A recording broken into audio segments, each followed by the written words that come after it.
If I told you there was a man who built $1 million empire, but lost the two people who loved him most in the process, would you want to know where he went wrong?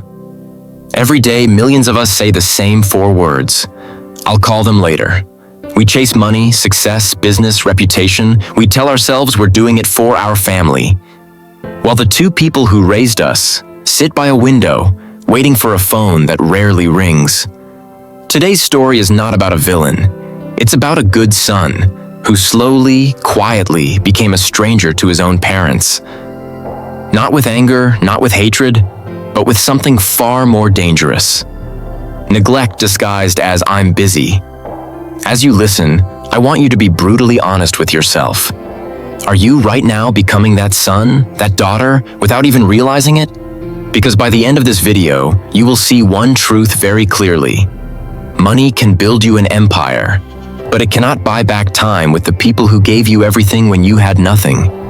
This is not just his story. It might be your warning. Now say, let me tell you about Adrian Cole. In every city, behind glass towers and luxury cars, there is a quiet story that rarely makes the news. Not a story about money gained, but about something far more precious, quietly lost.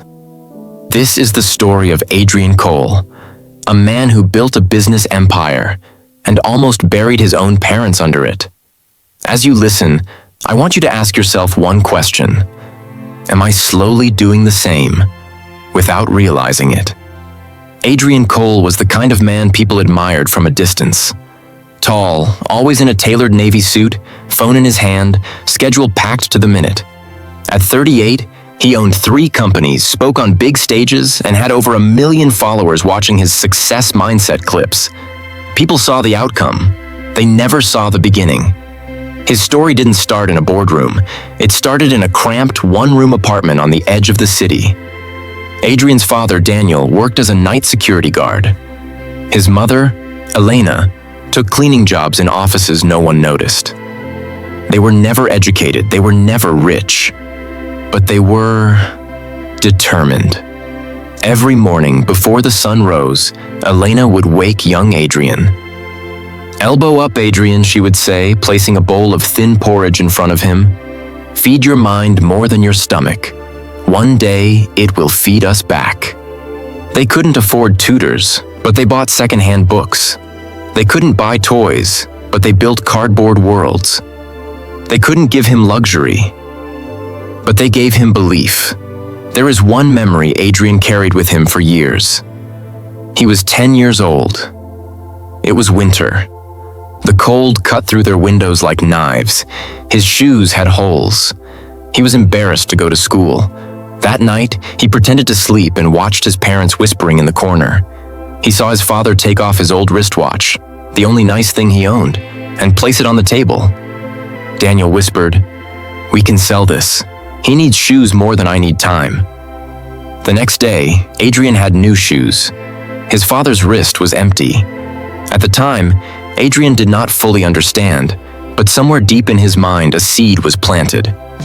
They are sacrificing everything, so I never have to live like this. Fast forward 25 years. Adrian Cole, founder, CEO, visionary. He had done it. From that cold, crowded room to a penthouse with a view.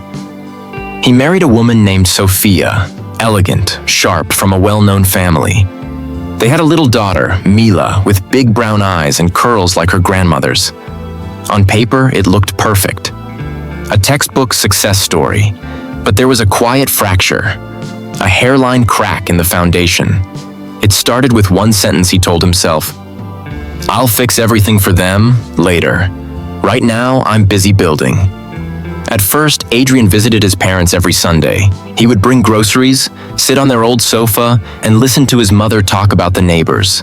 His father would ask about the business with a proud sparkle in his eyes, even if he didn't understand half the words. "Just don't forget to sleep and eat," Elena would say, pouring him tea. "No empire is worth your health, my son." He would smile and nod. Inside, he thought, "They don't get it. This is what it takes." Then came the first crack. One Sunday, an important investor flew in unexpectedly. The meeting was scheduled exactly when he was supposed to visit his parents. He picked up his phone. "Hi, Mama, something urgent came up. I'll come next week, okay?" A small pause, then her gentle voice. "Of course, my son, you're busy. Take care." She hung up. She didn't know that as she put down the phone, his father asked quietly, "He's not coming?" And she forced a small smile and said, "He's working hard. It's okay." 1 week became 2. 2 became 4. This is how neglect begins. Not with cruelty, but with just this once. Just this once. I'll skip the call. Just this once. I'll move the visit. Just this once. I'll send money instead.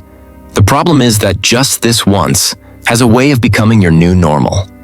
As Adrian's business grew, his time with his parents shrank. He started sending them more money. Expensive appliances, new furniture. He thought, I may not see them much, but at least I'm giving them a better life. He confused comfort with care. He confused money with presence. One evening, Sophia said, "Your parents must be so proud. You've lifted them out of poverty." Adrian replied without looking up from his laptop, "Yeah, I'll spend more time with them when things slow down." Things never slowed down. There were 3 moments that could have woken him up. The first was his mother's birthday. He had promised to take them to a restaurant. They had never eaten in a fine place before. His father even ironed his only formal shirt 3 times, just to make sure it looked right. That morning, Adrian's assistant messaged him, "Emergency board call. Investors want you in the meeting at 7. Everyone will be there." He stared at the calendar. He saw both events, his mother's birthday dinner, board emergency meeting. He chose the meeting. "Mama, something came up. I'll make it up to you, okay?" His mother laughed softly over the phone. "Oh, don't worry, we're old. We can celebrate with some tea at home. Work is important." When she hung up, she put away the dress she had laid on the bed. Her husband watched. She was so excited to show him off, Daniel thought. He said nothing. The second moment was smaller, but more painful. One Sunday, his parents came by his office unannounced. They had taken 2 buses and walked 15 minutes, his father leaning on a stick. At the front desk, the receptionist called up. "Mr. Cole, your parents are here to see you." Adrian looked at the clock. He had a client presentation in 10 minutes. His mind started negotiating. "If I go down now, I'll lose momentum. They didn't tell me they were coming. They should understand." He sighed. "Please tell them I'm in a very important meeting and I can't come out. Ask them if they can come another day. I'll call them." Downstairs, the receptionist relayed the message as politely as she could. Elena smiled weakly and said, Of course. He's a big man now. We should have called."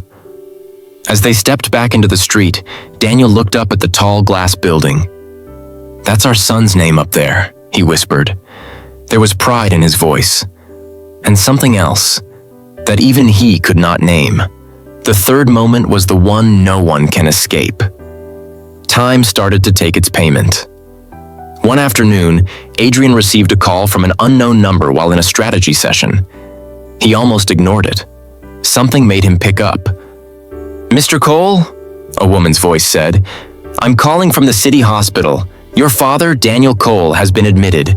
We need you to come as soon as possible." For the first time in years, everything went silent. The numbers on his presentation blurred. The voices around the table became distant. He excused himself and walked out, heart pounding like a drum. In that moment, all the just this once excuses lined up in front of him like ghosts. Hospitals have a sound, the soft beep of machines, the murmur of tired nurses, the wheels of stretchers on the tile floor. Adrian walked down the hallway, the smell of antiseptic thick in the air. He saw his mother sitting on a plastic chair clutching an old handbag. Her hair, now more gray than black, looked thinner than he remembered. When she saw him, her eyes filled instantly. "Adrian, you came," she said, standing up slowly. Guilt stabbed him. He hugged her. "What happened?" he asked. She swallowed. "Your father collapsed at home. The doctor said it was his heart. Too much strain, too little rest, over too many years." She looked at the closed ICU door. They are still checking him." They sat in silence for a while. For the first time in years, Adrian was forced to be still. No emails, no meetings, no calls, just a hard plastic chair and his thoughts. He watched his mother's hands shaking slightly as she held a cup of tea. Those were the same hands that had scrubbed off his floors, the same hands that had packed his school lunches, the same hands that had stroked his hair when he had nightmares about failing. "Have you eaten today?" he asked. She smiled. "Oh, don't worry about me, I brought some biscuits from home." He realized she still thought about his comfort before her own. Even now, even here. Hours passed. Finally, the doctor came out. "Family of Daniel Cole?" he asked. They stood up. The doctor sighed. "He had a severe heart attack. We have stabilized him for now, but his condition is critical. He's asking to see his son." Adrian felt his legs weaken. As he walked into the room, he saw his father lying there. Smaller, thinner, tubes in his arms, oxygen mask on his face. This was not the strong man who used to carry him on his shoulders. This was time, collecting its unpaid debts. Daniel slowly lifted his hand. Adrian rushed close and held it. The old man's voice was weak, muffled by the mask. "Adrian, my boy," he whispered. Tears pricked Adrian's eyes. "I'm here, Dad. I'm so sorry I didn't come more. I was just..." His father squeezed his hand, surprisingly firm. No, Daniel said, voice trembling. "You were busy, building. I watched your talks on the neighbor's TV. That's my son," I told them. "The one we raised from nothing." A tear slid down the old man's cheek. "I always knew you would go far. I just... He coughed. "I just hoped you'd remember the way home." Those words were a knife. Not angry, not accusing, just honest. In that moment, something shattered inside Adrian. The image he had of himself, the good son who was simply too busy, crumbled. He saw the reality. Yes, he had given them money. Yes, he had given them comfort, but he had not given them himself. He realized that his greatest achievement now sat in front of him, beaten by years of labor, lonely in a hospital bed, gently hoping his son would remember the way back. For the next few days, Adrian stayed at the hospital. He canceled meetings. He let emails pile up. He slept in the waiting room chairs, watched nurses move in and out, and listened to his mother quietly praying at night. Once, in the dim light, he asked her, "Mama, why didn't you ever complain? Why didn't you tell me you were lonely or angry?" She looked at him with tired, loving eyes. "You are our child," she said softly. "Parents don't keep score. We just keep loving, even from far away." She paused. "We thought maybe you'd come when you could. We didn't want to be a burden. We know you have a wife, a child, a business. We're old. Our world is small. Yours is big." Her voice cracked just a little. "We just wanted a small corner in your big world." That night, Adrian couldn't sleep. He walked to the hospital window and looked at the city lights. He remembered the cold apartment, the watch his father sold, the shoes they bought him, the nights his mother stayed up sewing clothes to pay for his textbooks. He realized a brutal truth. He had spent his entire life trying to escape poverty. But in the process, he had abandoned the very people who carried him out of it. He had mistaken progress for distance. Farther had become better, even if it meant farther away from them. The next morning, Daniel's condition worsened. Doctors rushed in, machines beeped louder. Adrian stood outside the ICU, helpless. In that moment, he understood something many people only understand too late. Money can hire the best doctors, but it cannot rewind time. It cannot replay missed dinners. It cannot redo ignored phone calls. It can buy comfort, not connection. It can pay hospital bills, not heal regret. Days later, Daniel opened his eyes again. His condition more stable, but his body clearly weaker. Adrian sat beside him. "Dad," he said quietly, "I need to tell you something." Daniel blinked slowly.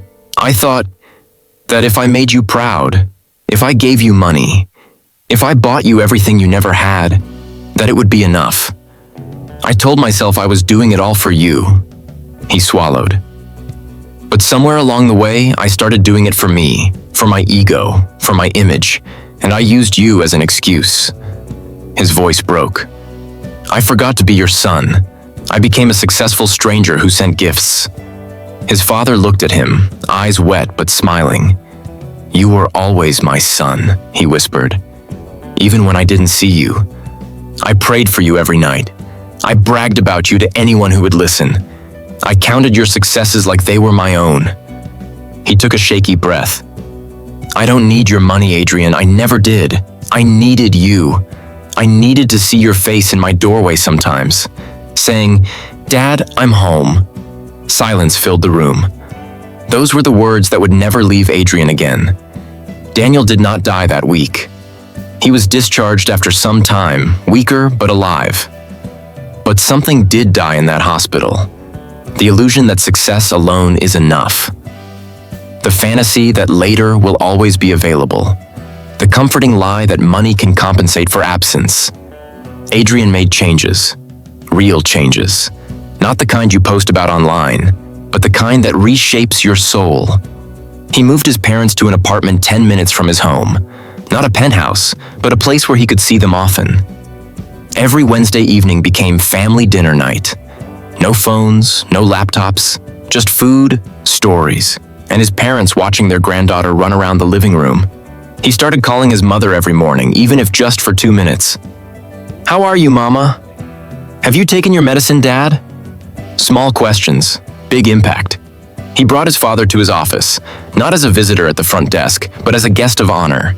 He introduced him to his team. This is the man who worked nights so I could study, he said.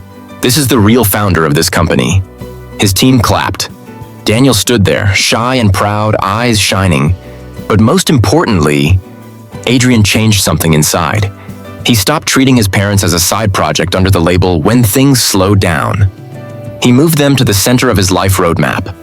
Not above his wife or child, but not below his inbox either.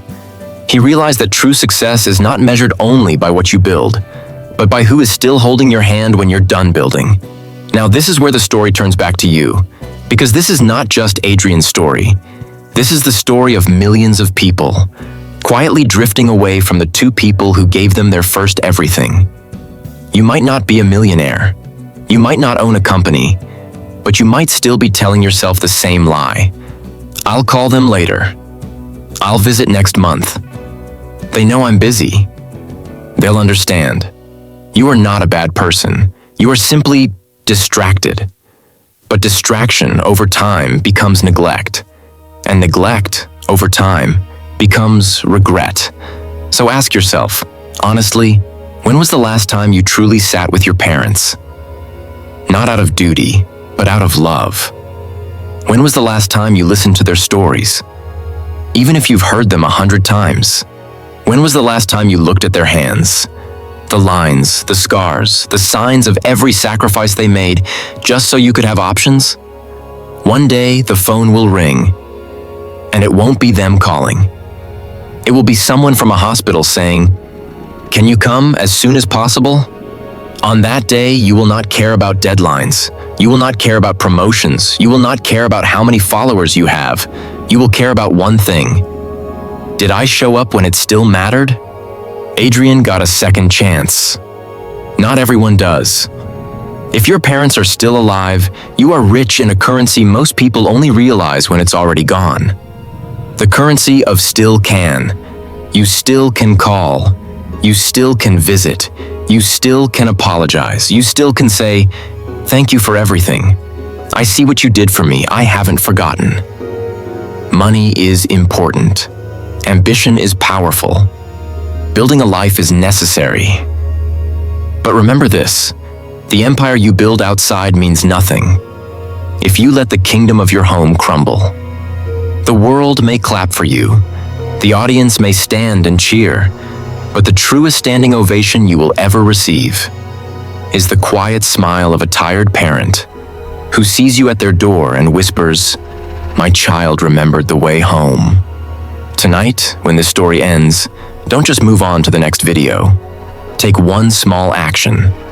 Send a message, make a call, plan a visit, because the greatest regret is not what we failed to buy, but who we failed to love while there was still time. This is not just Adrian's warning, it's your invitation to be successful and still be a son and still be a daughter, to build forward without abandoning where you came from. Remember, empires fade, businesses change, but the love of a parent, even when forgotten, waits longer than anything else on earth. Don't make it wait alone. This was the story of the rich son who almost forgot his parents. May it not be the story of your life. The next chapter is in your hands.